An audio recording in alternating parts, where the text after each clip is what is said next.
9. This short PowerPoint presentation is intended to help give you more information to analyze budgets and complete the GFOA assignment.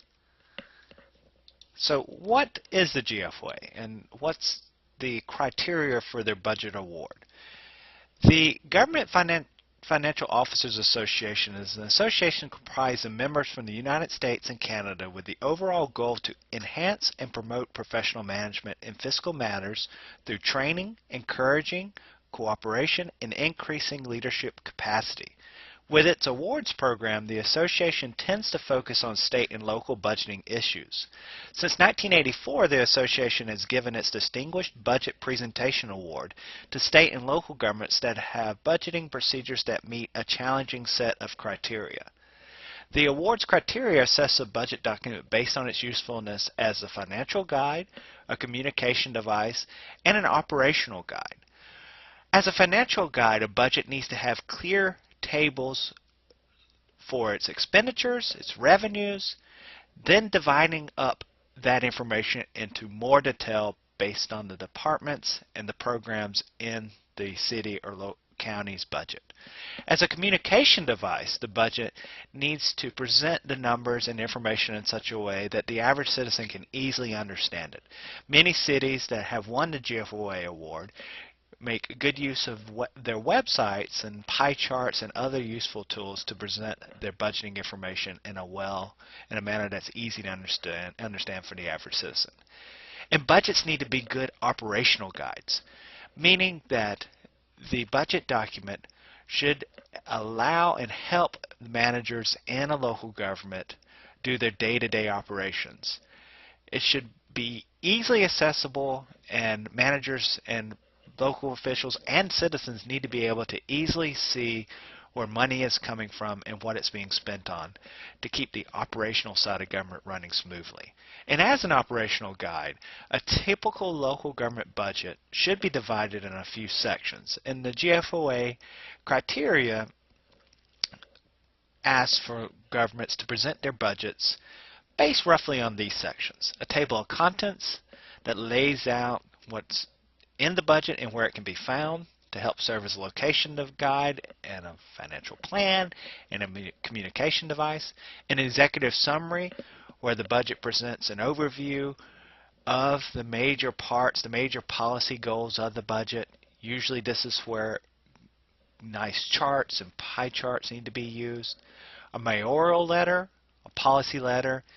In local governments where a city manager writes the budget, oftentimes the city manager will also include a policy letter. The mayoral letter is basically, or the letter from a city manager is basically a letter that outlines what's in the executive budget that has been compiled by the executive branch of the local government unit. In that, the mayor or the city manager, whoever has primary responsibility for writing the budget, will sketch out where the money's coming from and what it's being spent on in broad terms.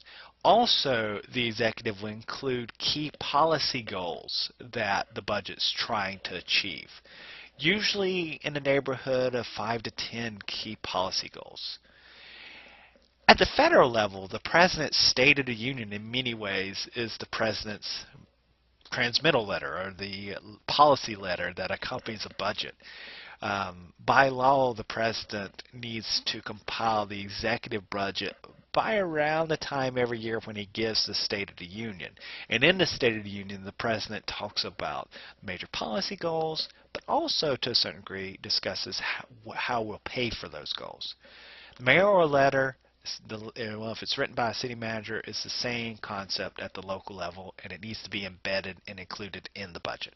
Then you have revenue summary tables, where the local government includes the major sources of revenue, how much they got in past years, what the budget's going to have in it, what the local government forecasts for it to be during the budget year, and maybe 1 or 2 years in the future. Then expenditure tables for the main departments and sections of the budget. Now this is where your budgets will differ a great deal in how they present information beyond this.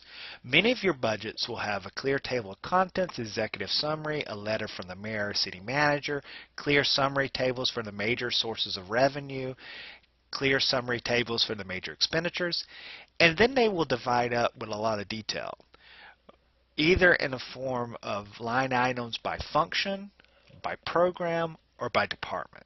Now this part of the budget is important, but you don't have to go through and look at every function, every department's line item. This is the really detailed part of the budget. The revenue expenditure summary tables should clearly give you a good overview of the budget to evaluate it based on the GFOA standards. And then local governments also include performance measures. We talked about performance measures in class to a certain degree, and we'll talk about them later in the semester.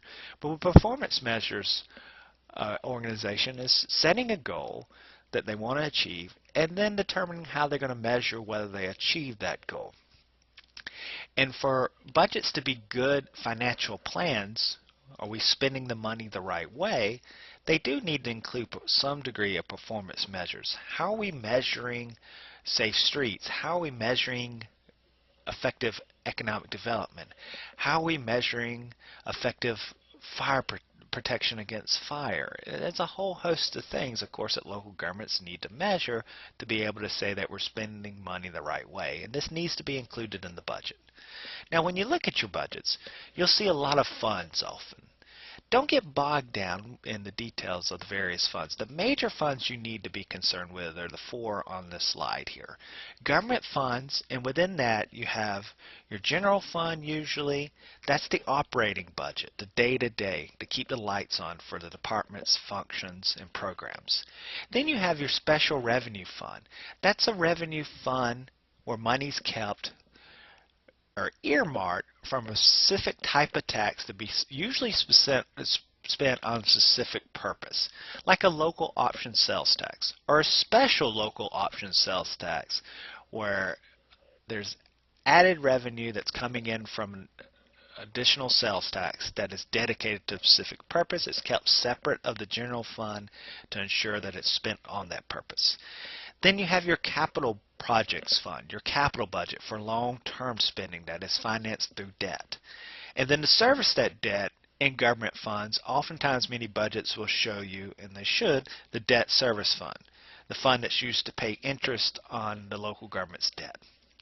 And then you have enterprise funds. Enterprise funds are usually ventures where the local government is involved in something that has business aspects, like providing water, like providing sewer. Even some local governments provide cable service. Those types of services and activities, the financial components of that are presented in the enterprise fund. So the auditors and people, when they're implementing the budget, can easily see where the money's coming in from the service and what it's being spent on. Pension funds. If you look at your budget, you will see your local government's budget, you will see huge numbers in the pension funds. That money's not actually in the fund. That's often the obligation that the local government has made to pay the pensions of its workers, usually decades in the past, projected out to decades in the future. The number will be big. And then unreserved funds. That's your rainy day fund. That's a fund in most local governments that have rainy day funds. They term it unreserved fund. And if they're doing it the right way, as we'll talk about later in the semester, to have policies in place to when the unreserved fund can be used. The idea of a rainy day fund is you keep money set aside for that rainy day when your revenues go down. And when you technically look at your budget, oftentimes you're not going to see rainy day fund where that money's kept. You're going to see unreserved funds. And in the major expenditures, just a quick overview of that to give you some more information before we end the presentation. The major expenditures in your budgets, there are really two broad categories: mandatory expenditures and base expenditures. Mandatory expenditures are things that the local government has to pay. Social Security for its workers, pension and retirement for its workers, interest on its debt obligations. Say the local government years ago issued bonds to finance a new city hall. It's paying over time to finance that project in terms of paying off a principal and paying interest on that debt. Then you have base expenditures. Your base expenditures are really the day-to-day operating expenses for the local government. And those can be divided into variable costs and fixed costs, as we've talked about in class. Variable costs, things like fuel, utilities vary. Fixed costs, things like personnel, are more fixed. They're more easy to project. You know what the salary was last year, the salary of your employees. The salaries do not change. They'll be the same this year, and you can project that out into the future because it's more fixed.